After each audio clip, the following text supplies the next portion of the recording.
RTM committee meeting. This is Monday, October 18th, 2021. Let's stand for the Pledge of Allegiance. I pledge allegiance to the United States of America and to the republic for which it stands, one nation, under God, indivisible, with liberty and justice for all. I'd like to ask for a moment of silence to, last night our former colleague Lauren Beauvais' husband passed away. So I hope you keep them all in your prayers. Let's have a moment of silence.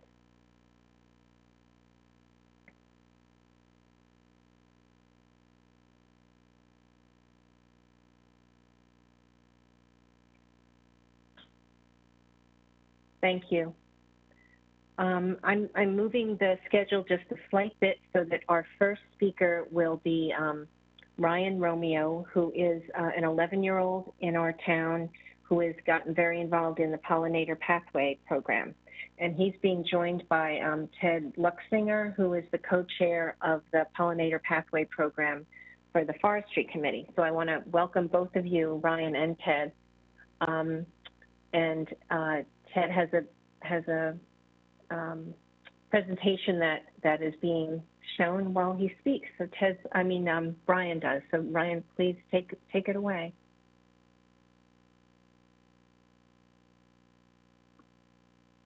Hi, I'm Ryan Romeo. You may have, a 6th grader at Tomlinson Middle School. If you pay attention at all, wait, slide.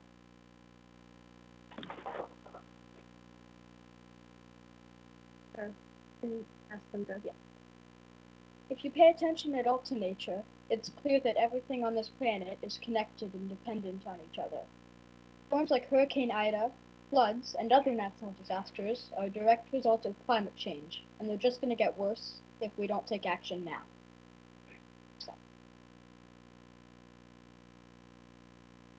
I started this project because I wanted to do anything I could to save the Earth.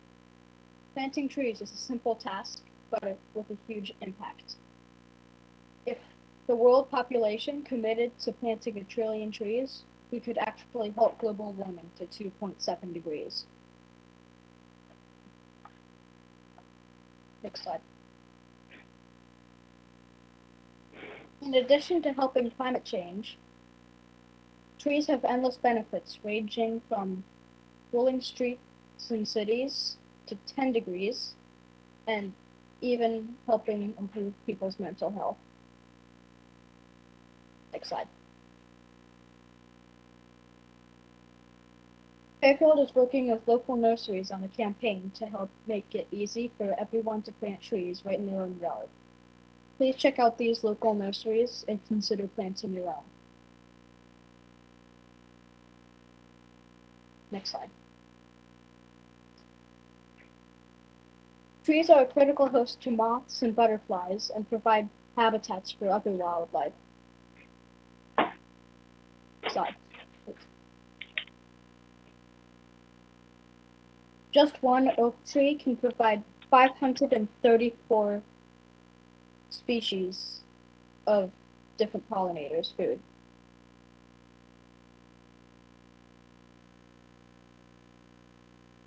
Kids are ready to change the world. We just need help.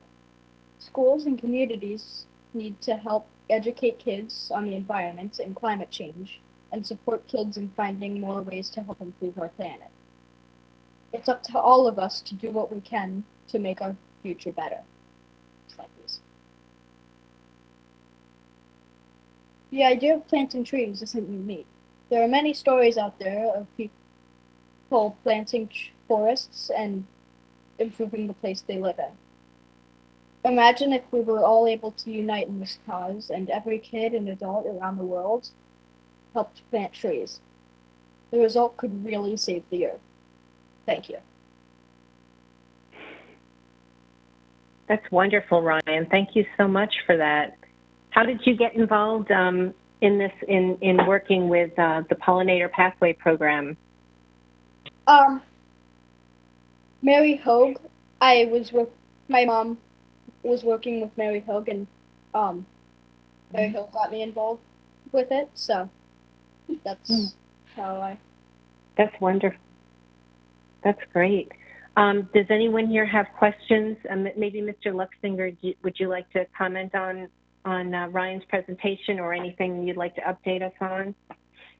Well, it's very difficult to follow Ryan, given that he's got a future in either politics or corporate governance, based on his ability to give a slide presentation.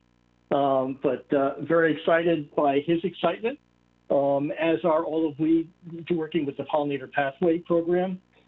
We've got a bunch of things going on, public-private partnerships around pollinator pathways. We're working with a number of nurseries, as Ryan had pointed out on one slide. I did want to add that Ganem is also one of the nurseries supporting the pollinator pathway. So those 5 nurseries are making it easy for consumers to find native plants and help support the development of pollinator gardens and planting trees.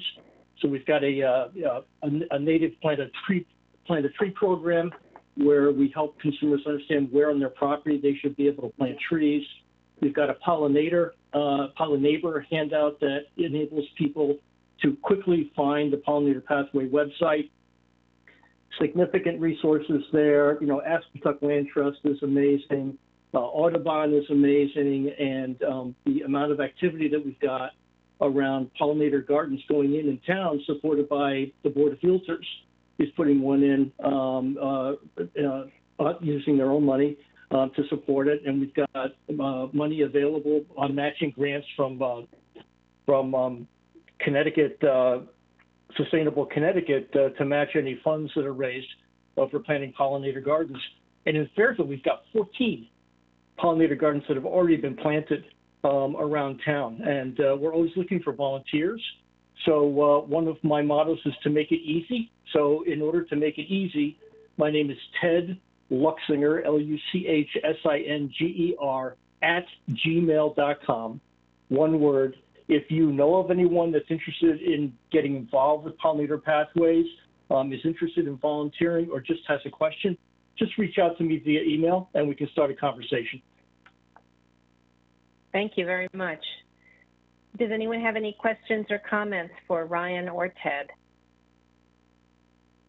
I'm going to mention that I went to Grace Farms a few weeks ago. They are having pollinator pathway tours, like about an hour long, of going through their gardens and pointing out the native plants. It was really interesting. So thank you so much for coming. Ryan, thank you for that wonderful presentation. You are very professional and you're going to go places, man. But thanks for reminding us about all of this. No, Madam Moderator, may I make a comment? Yes. Yeah, Representative Perugini. Yes. Likewise, I was at the National Botanical Garden in DC over the weekend, and there was an exhibit on pollinator ways, and it certainly resonated with me after what we were enlightened with prior. So I likewise had a similar sentiment. So thank you for that wonderful presentation. Thank you. Thanks so much. Thanks for coming, Ryan, and thanks, Ted. My pleasure. Thank you all. And thank you for all that you do for Fairfield. Thank you. Bye-bye. So our next item is a report on the historic properties leased by Town Attorney Mr. Baldwin. Are you on, sir? I think you are. I am on. Here I am. Hello. How are you? Okay, great. Thank you. Thank you. So, you want me to get started? Yes, please. Yep.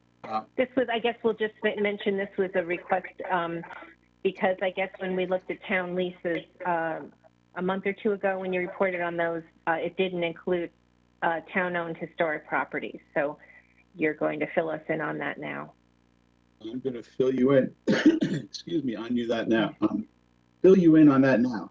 I did look into just the fact that it was not on your on the list of leases presented to you, and the reason for that is because historically, at least since 2016, when the current agreement with the Fairfield Historical Society was entered into, since that time, it's never been on that report. So as many things in government, you know, go from one year to another, such as the case here. I can't explain why it's never been on the lease report, but we're happy to include it now and going forward with the assistance of our auditor, Connie Saxel, who is the keeper of all leases for the town, which is a good thing to have. I'll also mention that the agreement is actually, well, technically speaking, it's not a lease. It is actually called the Fairfield Historic Structures Management Agreement, which is to say that the town derives no income from this arrangement. What it is an agreement that the Fairfield Historical Society will maintain the premises and has the right to hold events there and to lease it out to subtenants, which we have with the permission of the town. And so there are several subtenants in the building. They are, let's see, the Junior Women's Club of Fairfield. We have the Junior League of Eastern Fairfield County and Connecticut Against Gun Violence, all of whom do have sublease agreements through the town with the town's permission, and those agreements coincide with the start date of the aforementioned agreement with the Fairfield Historical Society. And these agreements are what we call loosely in the legal business as evergreen agreements, meaning that they're one-year terms that renew automatically, subject to a party giving the other party the 180 days notice that they wish to terminate or otherwise alter its terms in any way. The oversight of the agreements clearly rests with the Board of Selectmen ultimately, but the immediate oversight of the Burr Mansion, for example, which is the most significant property involved, that is directly run by, as I think you all know, the Fairfield Historical Society. I don't know if you want me to go into details any further than that, but I imagine there may be some questions which I'd be happy to entertain. Representative Bateson? Yeah, thank you. Karen, can you hear me? Yes. Yep. Hi, Ed Bateson, District 1. Jim, thanks for that presentation. This mirrors my recollection from several years ago when we entered, I'm not going to say we entered into this agreement, but this agreement first appeared between the Board of Selectmen and the Fairfield Historical Society. My recollection on all this stuff was that there was a lot of intentional, loosely worded, you know, like I'm going to, obviously evergreen, whatever you just mentioned seems to match what I'm thinking, that there was a lot of intentional, we didn't pin anything down to there were specific terms or anything, so that if anything went sideways, it was an easy agreement to get out of. Is that the way you're reading this agreement? Yes, I would agree with that proposition. It's a very easy agreement to get out of or to modify, for that matter. Okay, and also too, these, I wouldn't even call them subleases, but the arrangements that the Fairfield is, who leases out the Burr Mansion to these private entities? I thought it was the Fairfield Historical Society that basically handled everything, and they collected all the rent. Is that the way it is? You are correct. Okay, all right. And that has not changed. That's the way it is. And basically the town of, the town of Fairfield has a hands-off approach to this until something goes wrong, which is now we're seeing the emails coming around. That's why that's why Brenda had that meeting we heard about. I believe that's correct. Yes. It's been pretty laissez-faire from the perspective of the town's involvement. Okay. All right. Has anything appeared before the Board of Selectmen related to this yet? Or is it, I haven't seen their agendas lately. Nothing formally, but today it did come up in the open or new business portion of the meeting, and it was discussed. Okay. Just to refresh our memory, if you have a copy of that I'm going to call it a management agreement or whatever it was, can you just forward that to the moderator so we could have it for our records? I haven't seen that thing in like 6 or 7 years. Of course, I'd be happy to, and while I'm at it, I'll share with you the other sublease agreements as well. All right. Thanks for the clarification. That's all, Madam Moderator. I will, in Thank answer you. to your earlier question, I will add that the first selectwoman is scheduled to meet with concerned neighbors near the Burr Homestead. I believe she said tomorrow at today's meeting. So discussions are taking place. Okay. All right. I'm mistaken. I thought I had seen emails that had already occurred, but okay. Thank you. You're welcome. Representative Vergara. Hi, Jill Vergara for District 7. Thanks so much for appearing before us, Jim. I had a question about these leases because of those emails, and I remembered also like Representative Bateson having these discussions a few years back. And I went back to my notes and I looked at some of the comments I had written down, and I thought we were contemplating possibly establishing something like a revolving fund or a general fund like we do for Park and Rec revenue.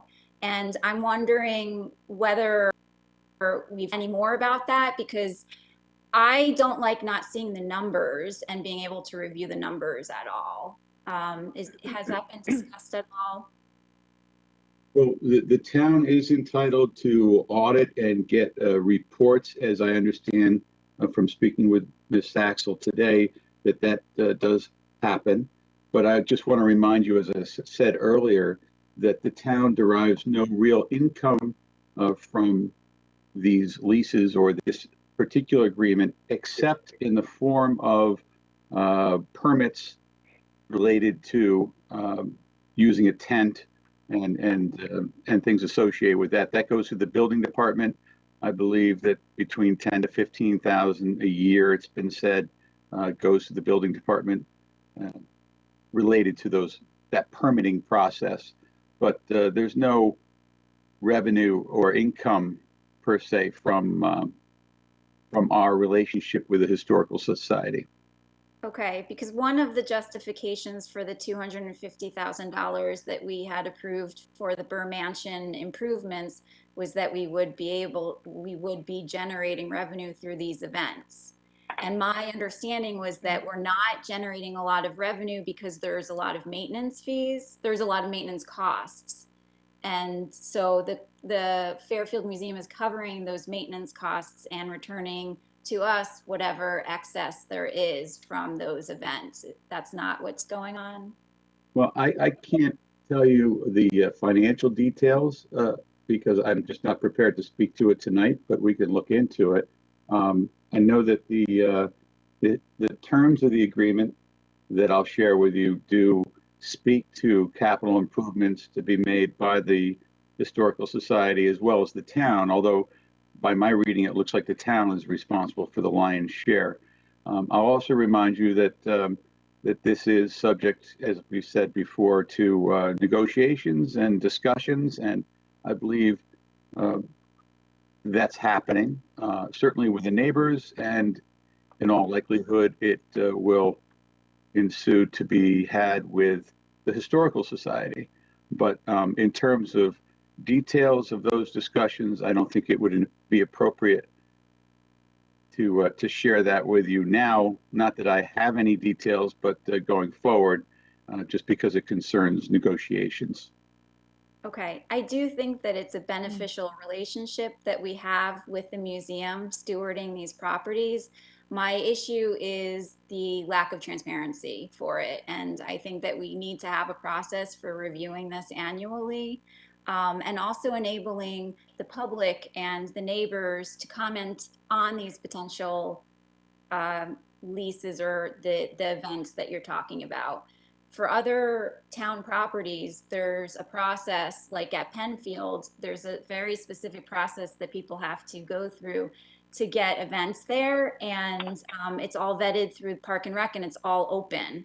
And my concern is that this isn't an open process, and while I think it's great that the first select woman is being very responsive to these neighbors' concerns right now, I just want to ensure that going forward, there's an avenue for them to voice their concerns whenever they need to annually in a set process for these sorts of decisions, use of this property. That's all well and good. Just to remind you that I wasn't involved, and neither was the first select woman when those perhaps intentionally vague terms were baked into this particular agreement that gave all, most authority to the Historical Society, and perhaps that's something that we should look into. I appreciate your comments. I have one last question. I'm sorry. So this is just about having a 100-year lease, which I find very unusual. It seems like dead hand control to me. And I know that there's actually another lease in town that comes up periodically, like every decade, and I think it's about time to talk about it, is the 200-year lease that we have for the Fairfield Country Club on Sasco for $1. And that also wasn't on our lease schedule, but we're supposed to be getting $1 for 58 acres, I think, of very valuable land on the harbor. So I just have a question about the legitimacy of 100 or 200-year leases, and it seems like dead hand control to me. Yeah, I'm not familiar with the 100-year lease that you're referencing. Oh, I thought that the Fairfield Museum had a 100-year lease with these properties. No, it's a lease which automatically renews annually, and then that means that at any point in time during the lease, the town or the Historical Society, either party can give the other party notice that they would like to modify it or terminate it. Okay. It just renews annually without having to be, signed again, negotiated again. And that is not something that's uncommon in the legal world. In terms of the Country Club of Fairfield and that lease, it was, I believe, entered into in 1914. So there's still a considerable period of time before that one expires. And no, I have not done the research behind the legitimacy of that, but I do know something about the history of research done by Mr. Stanky as it relates to the Country Club of Fairfield, which continues to this day. As a matter of fact, I know Mr. Stanky is still looking into and researching those issues, but I am not personally familiar with it, other than I believe this was addressed in the 80s during the Durrell administration, I believe. And it was put to bed, so to speak, at that time, to the best of my recollection. But that's well before my time. Yeah, I pulled up an article from 1990 on it, and it did say that Mr. Stanky was still working on it. And I contacted someone recently to see whether he was working on it, and they said that he's almost finished with the research. So I anxiously await the answers, because I do think that that is something that we should try to get more money from if it's highly valuable land the town owns. Thanks. You're welcome. Representative Perugini. Yeah, thank you, Madam Moderator. As a point of clarity, the meeting with the neighbors adjacent to the Burr Homestead and the first select woman will take place tomorrow afternoon. And I just had a question for Attorney Baldwin. I thought that he had said that the Fairfield Historical Society is managing the Burr Homestead. It was my impression that it was the Fairfield Museum and History Center, the leadership of the Fairfield Museum and History Center, that manages the Burr Homestead. Am I mistaken? No, you're probably right. It's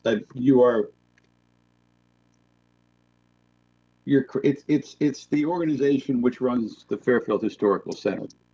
Got it. Yeah, I think it's Yeah. hard to keep it all square because then there's the Fairfield Historical Commission as well. And perhaps you could comment on this or perhaps not, but it's my understanding in doing some research with the leadership of that entity that there's roughly 25 to 30 events hosted typically prior to COVID. Since COVID, there's been an issue, there's been a backlog. But it's my understanding that the net revenue generated in spite of those approximately 30 events per year is only like $10,000 to $15,000. Is that your understanding as well? I believe that's the revenue that the town gets, and as I understand it, the building department gets from the permitting process associated with those. In terms of the revenue received for the actual rental and the events, be it a wedding or a fundraiser, that would be contained in the details that are submitted to Connie Saxel that I do not have in front of me right now, but I'm sure we could share that with the RTM between now and your meeting next week. Yeah, I was just surprised to hear that. The events are roughly $5,000, and again, there's 25 to 30, but the net profit to the town. And when the neighbors heard that, we had a prior meeting with the leadership of the Fairfield Museum and History Center, and they were surprised. They were ready to pass the hat and write out a check because, as of late, what they're enduring there is truly out of control. But anyways, well, thank you for that information. Again, the meeting with the first select woman is taking place tomorrow afternoon, and appreciate you providing those insights, Attorney Baldwin. You're quite welcome. Representative Gale.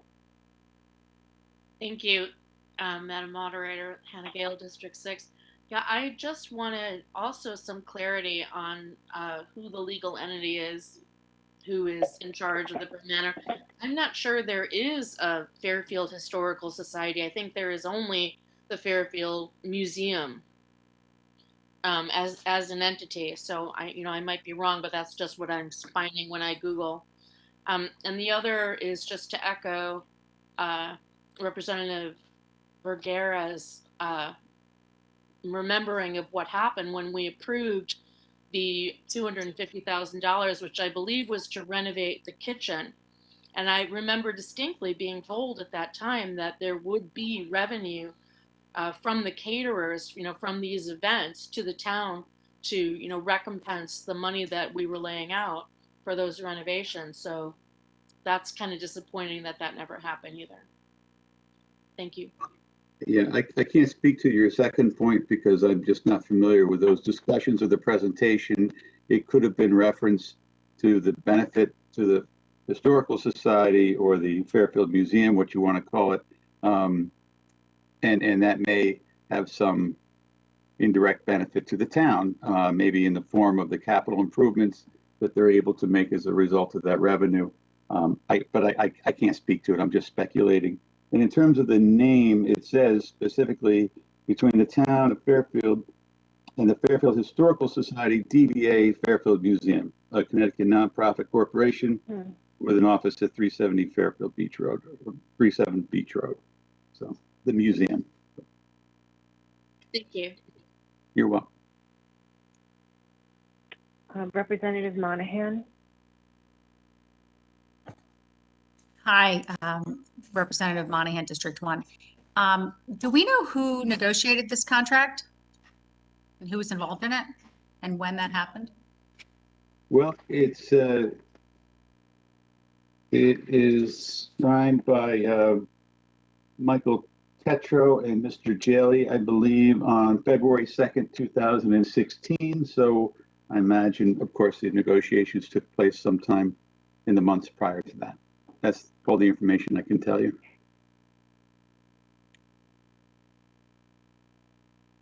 Thank you. Representative Zezima. Thank you, Madam Moderator. Liz Zezima, District 4. My question is for Attorney Baldwin. Jim, from my prior time on this body, I remember that Fairfield Counseling Services was also paying $1 a year. Now, given the location of the building, do they fall under the classification of historical, or are they just a town-owned building? I confess I'm not familiar with where they're located. Are they in Bermansion? No, it's between Town Hall and Sullivan Hall. A small building that may or may not have been constructed at that time, so it may not be historical in its own, but considering the location, I just don't remember whether it fell under that. Yeah, I confess that I relied on County Saxel to provide me with those leases that fell under this category, and that was not included. Right. But I Okay, can check again. all right, thank you, I appreciate that. Thank you. And can I ask you the name again of the organization? Yeah, it's Fairfield Counseling Services. And the building sits pretty much right between the main town hall and Sullivan. Okay, I will look into it. I'm scanning over my Can I interrupt for a minute? The Family Services is the building on Penfield, and the building between the old town hall and the new town hall is leased by the Daughters of the American Revolution. Okay, so that's changed since I was on. Thank you, Drew. The building has been leased by the Daughters of American Revolution for at least 25 years. Thank you. Got it, thank you. Did you have the same question about that building, Liz? Or I'm just wondering if we're looking for anything from Mr. Baldwin before the No, meeting. I think that answers the question. If it's not the same building that sits on town hall property, then it would not fall possibly in that category. Thank you. Okay, thanks. Representative Castilli. Sharon Basili, District 3. Through you, Madam Moderator, to Attorney Baldwin. So I just wanted to clarify, for Country Club of Fairfield, they have a $1 a year lease that started in 1914. That's my understanding. That's correct. And was it a 100-year lease or a 200-year lease? A 200-year lease. And they don't pay any taxes to the town at all? I can't answer that question for you. I'm not in a position to answer that. Okay. Would that be like a Ross question? Yes, it would. I imagine. Yes, he's the tax assessor, so he would be the most appropriate person. Okay. And then do we know in that lease if there's any like public access to the land, like by people who aren't members of the country club? I'm not prepared to answer that, but usually when you have a lease, you have the right to the exclusive right to use the property. Yeah. And so I would imagine that's the case with respect to that lease with the Country Club of Fairfield. It goes back to 1914. I do know that there are rights to the water and the beaches, and the public has the right to access the water and the beaches adjacent to the sound up to high tide, like any other coastal area. Yeah, it just seems like a significant piece of property to be leasing to a country club without the public having the right to enjoy the land, especially if they're not, we don't know the answer on if they're paying taxes, but it'll be interesting to see what the answer is. Thanks. Welcome. Are there any other questions for Attorney Baldwin? I don't think there are. Jim, thank you very much for your report. You're welcome. Thank you. Have a good night. I may sign off if it's okay with you. You don't need me for anything else, do you? I don't think so, no. I think we're good. All right. Thank you very much. Have a good night. You're welcome. You too. Okay. We'll turn now to the Roger Ludlowe Middle School roof item. Mr. Papageorge, are you on? I am. Thank you. How are you today? I am well. How are you all? We're good, thanks. Please go ahead. Oh, okay. I'm sorry. I didn't know if you read the resolution first or not, or. No, not for the committee meeting. We'll do that when we vote. But Okay. If you could just give us a summary. Absolutely. So we're here tonight to ask for funding for the Roger Ludlowe Middle School roof replacement project. and also for appropriation for the building committee to be established. The Roger Ludlowe Middle School, as you all know, was probably, I should say most of you probably know, was built in 2003. The roof had a 15-year warranty, which expired in 2018, and we're looking to replace it 4 years beyond the life expectancy of the 2018 in the summer of 22. This roof was on our waterfall for the summer of 23. However, we've moved it back due to some concerns with indoor air quality and leaking continuously throughout the building. So every time it rains, we're fighting to keep the building dry. We did approve in the last funding for the last roof to do the design specs for it. So the design portion of it is already covered. However, in addition to our request tonight, we're requesting the design fees for the next two buildings, which is Sherman Elementary School and McKinley Elementary School, which brings the total request to $2,991,607. If you have any questions about it, I'd be happy to answer them, or if you'd like more detail. Representative Bateson? Yeah, thank you, Madam Moderator. Ed Bateson, District 1. Angelus, thanks for this. A couple of quick questions. I saw in here that we're talking. Why we haven't? Is that my feedback? I think so. Is that better? Yes. Can you hear me?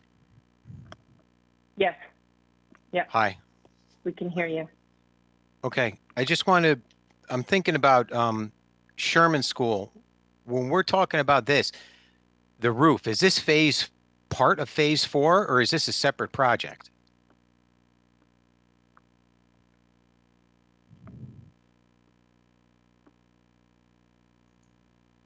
Can you hear me? Yeah. Okay. Yeah. All of a sudden, my computer said muted, so I didn't know what happened there. I apologize for that. Yeah, you had to be muted. You were causing the feedback, so you were muted. But I apologize. We for need that. you to talk now. I apologize. No, this is not part of phase 4. That would be design specs next year for a partial roof replacement, which actually, let me take a step back. Would have been part of phase 4 construction. However, we've put phase 4 construction on hold at this point. So we're not going to move forwards with a phase 4 construction at at Sherman. So that's why we're pulled the roof project out of that as a separate project. Okay, so just to clarify, Sherman phase 4 is on hold. Correct. All right, are we moving something around to accommodate pushing it up? We did. We had a McKinley Elementary School roof replacement this year and Roger Ludlowe next year. So we swapped the 2 years. So McKinley will fall next year, and Roger Ludlowe Middle School will fall this year. So they were swapped out. Okay, so we swapped McKinley with for Ludlowe Middle. Correct. And again, I know this is a little out of sequence, so I'll tell you that we are requesting this funding ahead of the Capital Summit, which would probably answer more of your questions. However, due to supply and demand and supply chains for basically the big concern is roofing insulation, we feel if we don't get this out to bid early in the year, just after New Year's, we will not be able to get a roof replaced over the summer of 22. That's why you're seeing this today prior to the Capital Summit. So we expect to see this occur this summer. This coming summer, yes. That's our expectation. Okay, I saw this in the capital plan. Now, this number you have now, is this a good number? The 2,991,607? Yes. Is a good number. Okay, that's all I got for now. Thank you. Thank you. Representative Vergara. Thanks, Jill Vergara, District 7. I wanted to thank you for moving up this project because I do think it's a serious problem if you're having water intrusion in any of our schools and any of those mold issues that can arise. So I do think that you have to be on top of it, and it's much more expensive to remediate mold than to fix the roof. And I really appreciate you recognizing that and moving it forward. I have a question about the Sherman project. I know that they just completed the HVAC in the summer of 2020, right? Won't this disturb that work? All of those AC units, all of the mechanical stuff is on the roof, and it cost a lot to put it all up there. Are we going to have to disturb all of that work when we're doing the roof? Why hadn't we contemplated doing the roof with the HVAC? Or was it a FEMA issue that we couldn't do both at the same time? I can't answer whether it was a FEMA issue. I do know FEMA puts a cap on it. I don't know if that would have gone above our cap. However, the Sherman is only a partial roof replacement, and the HVAC equipment that you see on the roof, or any HVAC equipment, I should say, that you see on a roof, sits on curbing, so it doesn't sit directly on the roof. So we're able to remove and replace roofs underneath equipment without disturbing the in-place equipment. Okay, good. That's good to hear. Thank you. Representative Monahan. Hi, Representative Monahan, District 1. I'm most concerned with the warranties and guarantees. There's a 20-year, I see no dollar limit warranty that includes the cost of the labor and the material to repair any leaks and material failures during the warranty period. You know, we all know these warranties are subjective. It's a 20-year period. Is the warranty with the installer? Is the warranty with the roofing company? Under what conditions would the warranty no longer be valid? And who's overseeing that to make sure that, you know, if there's equipment being placed on the roof, that's not all of a sudden a reason to void the warranty? And, you know, that I think is, you know, it's a lot of money. And we just want to make sure these companies, if they're not around, that the warranties are still valid. If a company changes its name, does the warranty go away? I just would like some assurances that, you know, if it's a 20-year warranty, that if there's a problem in 5 years, we're not back to the drawing board saying, oh, well, we shoulda, woulda, coulda. Thank you. That's a great question. I appreciate it. So what the town does is we put out to bid our preventative maintenance for our roofs, and when we do that, we find companies that fall within the guidelines of the manufacturer of the building materials. So it doesn't rely on the company that installed the roof. If they go out of business or disappear, it's still warranted under the company that provided and made the materials for the roof. And the companies, when we put it out to bid for preventative maintenance, they have to be certified by each of our roofing manufacturers to be able to perform warranty work. And then once the warranty work is completed, they direct bill to the manufacturer, not to us for it. We obviously do carry a cost for preventative maintenance and other materials on other roofs, but this roof would fall within that preventative maintenance contract that we currently have. To that end, will we have a list of under what circumstances a warranty would be voided or no longer applicable, and who's overseeing that, you know, to make sure that, you know, the warranties are valid for the period of time that they're supposed to be valid for? So the short answer to that is yes, because anyone doing work on our roofs would have to be, again, certified by the manufacturer of the materials. So for instance, if we put a new HVAC equipment on the roof, as I mentioned earlier, it sits on curbing on the roof and gets flashed into the roofing system.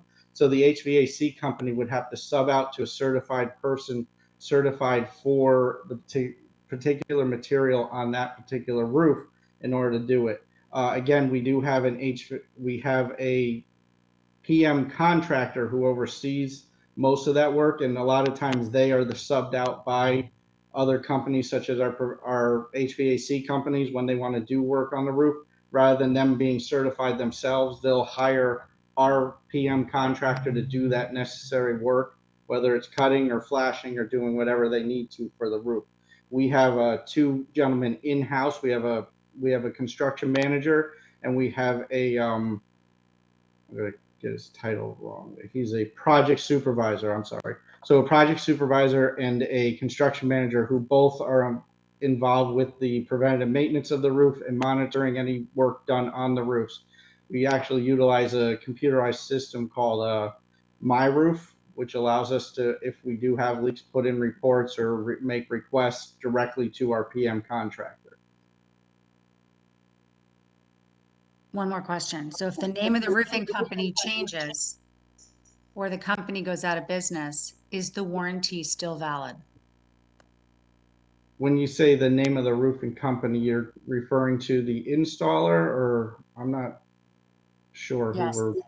The installer, because you're telling me the warranty is through the installer, correct? No, the warranty is through the manufacturer of the materials. But the installer is involved, correct? The installer is involved with having it certified once it's complete. Usually there's an inspection by a certified inspector from the material manufacturer, and then it gets turned over to our roofing preventative maintenance contract.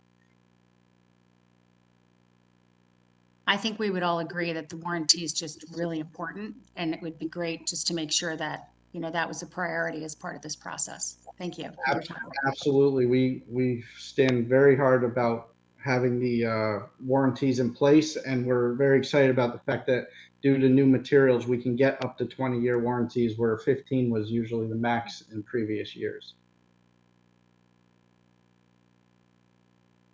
Thank you. Representative Garskoff.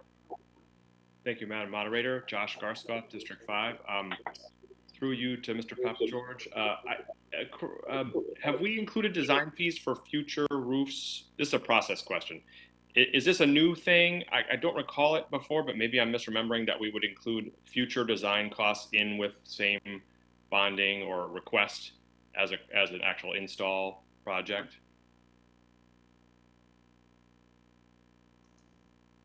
It is a new process that we're looking to do. Again, in previous years when doing roofs, we've always felt that we've been kind of behind the 8 ball with putting them out to bid. Most of roof companies have their summers already planned by March, April, whereas when we're just putting them out to bid in March, April, so we think we're getting more of a premium pricing.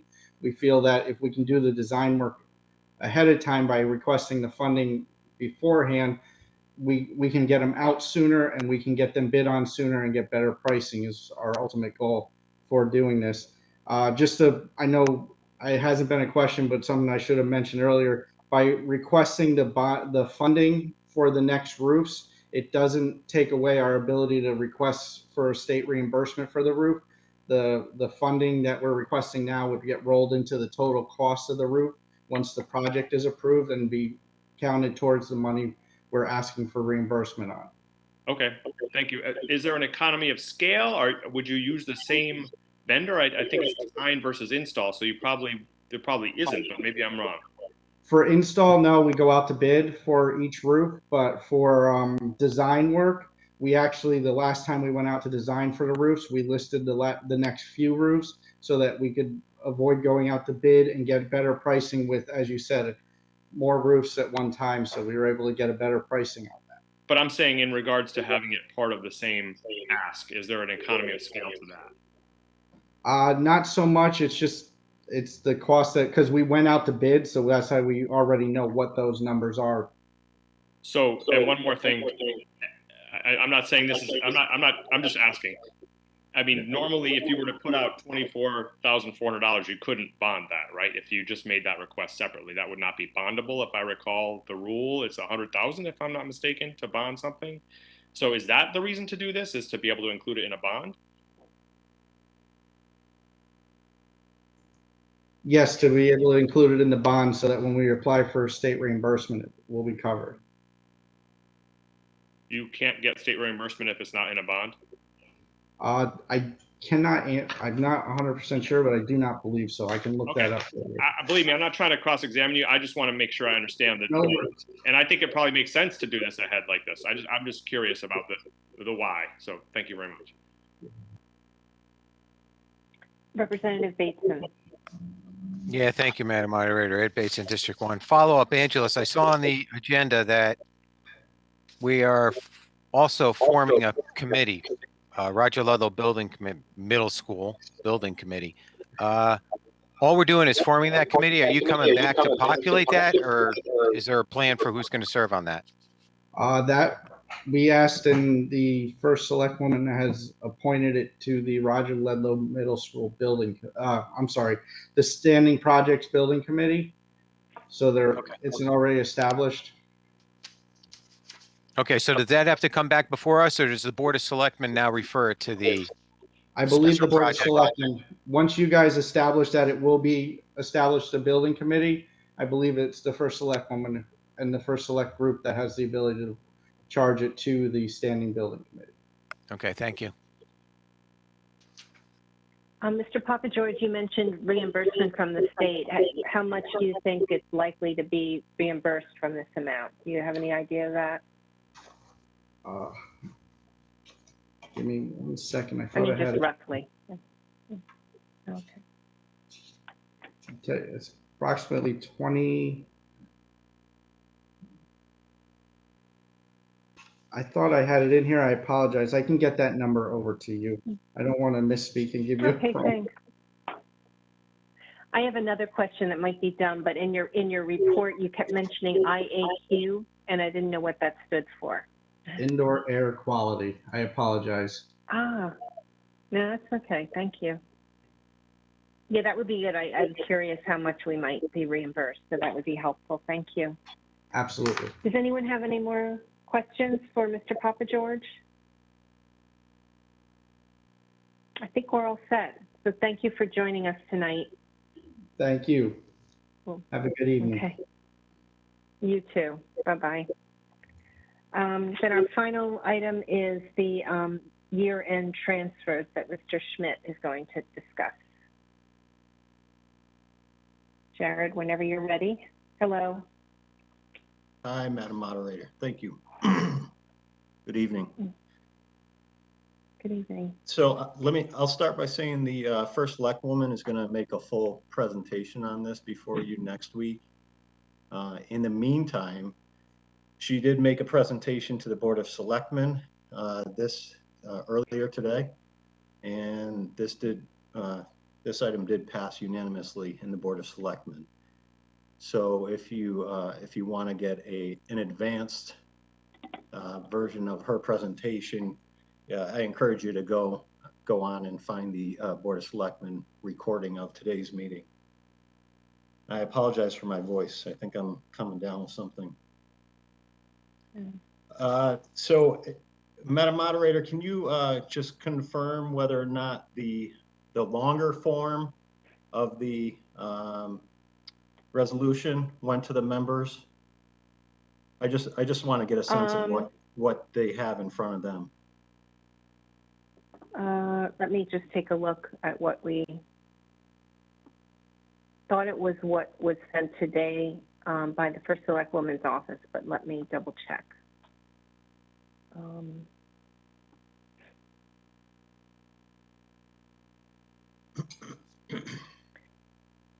So what was the longer version? With the preamble, the whereas clauses and. Yeah, we do. That is the version that everybody has.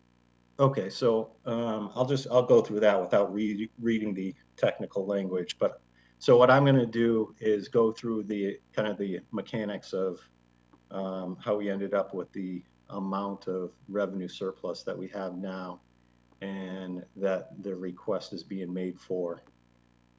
So to end this past fiscal year, we're saying that there's approximately a $9.3 million surplus, largely related to tax collection rate being higher than anticipated and budgeted. And the way that breaks down is it's about 3 million of that is related to spending, is on the spending side where our expenditures were less than what was budgeted.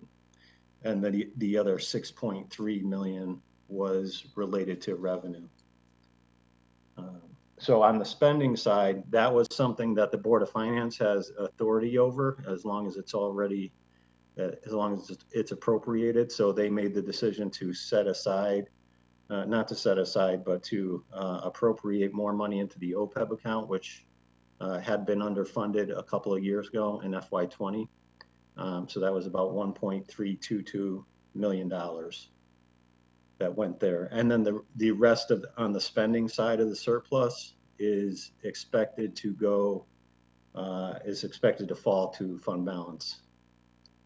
So cut to what the request is tonight is for related to the revenue surplus of $6.3 million. And because the town is continuing to be confronted with additional fill pile costs, we are asking that that money that the $6.3 million be put into an account, an existing account, which is solely and exclusively used for fill pile remediation and also testing. That the $6.3 million be transferred into there. Although they haven't voted on it yet, the Board of Finance indicated last week that I don't want to go so far as to say consensus, but there seemed to be some appetite to do that. So that is what the proposal is, and as I mentioned, this did go through the Board of Selectmen earlier today and was voted unanimously to be approved. Thank you. Does anyone have any questions?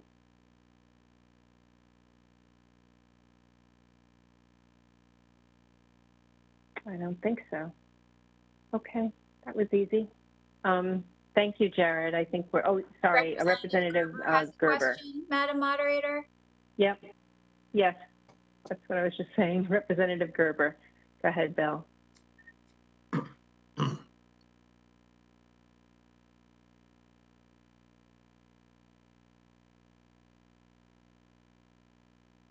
I don't see you, Bill. I don't know if you're on mute, but we can't hear you. Oh, can you hear me? Oh, no. Yes. Yep. Thanks. Mr. Schmidt, thanks for taking my question. Can you remind what's the current balance before this potential transfer of the remediation account? The current balance in the remediation account? Yeah. It's about $500,000. So we haven't. So this will be the first major transfer into the remediation account, and it sounds like this is not going to be nearly enough, right? This is the I don't know what you would define as major, but there has been over the life of the account. There was $3 million in there. It's been depleted to $500,000. Okay, so there was $3 million, and we've used $2.5 million of it. And do you know when was the $3 million put in? Was that last year? I want to say 2020. I think it was FY20. Okay, it's with the current estimates of the potential cost. Is it your intention to fund a big portion of this, potential cost this year? The $30 million. I don't know the answer to that. I don't know the timing of it.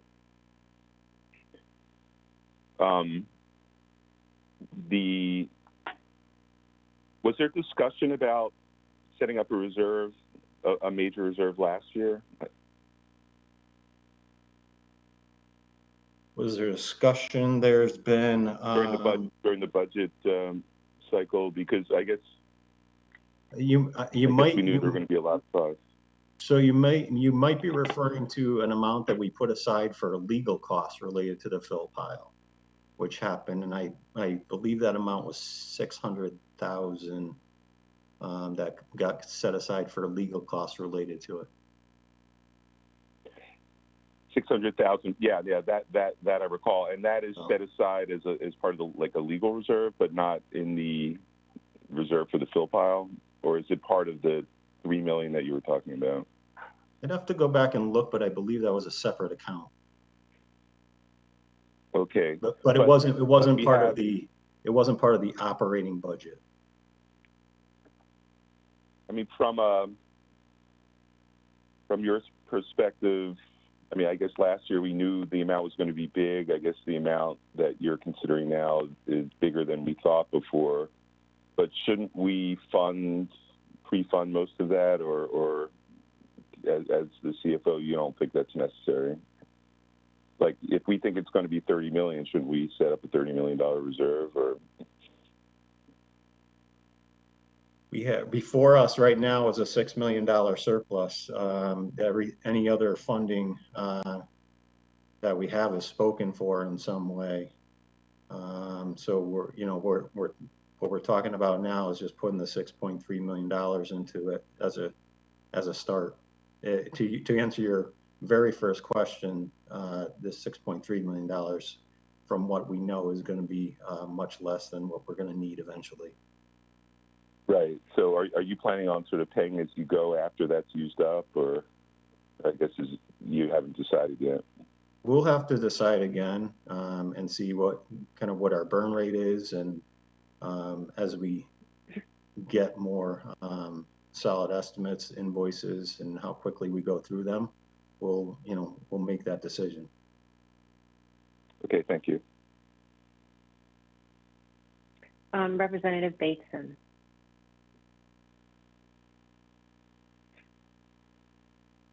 You're on mute, Ed. Thank you, Madam Moderator. Ed Bates in District 1. Jared, I just want to clarify some numbers. $3 million operating surplus. We took 1.3 of that, put it into OPEB. So I'm anticipating 1.7 million is going to the fund balance, right? That's correct. That's the anticipation. Yep. Okay. And we're transferring. Okay. I don't know if we've had this discussion, but we're transferring this money into an account. How is that an appropriation? If we collected more revenue, I don't know. I guess I'm struggling to get my hands around this, but if this is the way the administration is settled on this, I think I get it. You reckon that this was done in 2019 as well, where there was also a revenue side surplus. Okay, so this is not a new accounting treatment. We're following what we've done in previous years. That's correct. And if you went back to 2019, it was there were 3 revenue items, and then if you remember, there was an amount that was transferred out into the debt service account, and that was all surplus. Can you do us a favor and forward the I'll say the fourth quarter analysis that you gave to the Board of Finance? Could you give that to the moderator so we can see the breakout of the 9 million and what the actual operating results were? And you're not anticipating, now that we're planning all these numbers, we're not anticipating any additional expenses. I mean, we're done with the hard close. Nothing's popping up now. That's right. Okay. Could you just forward the fourth quarter update you gave to the Board of Finance to the moderator, just that one sheet that Caitlin prepares so we can look at it before Monday? Sure. Yep. Thank you. You're welcome. Representative Kuhn.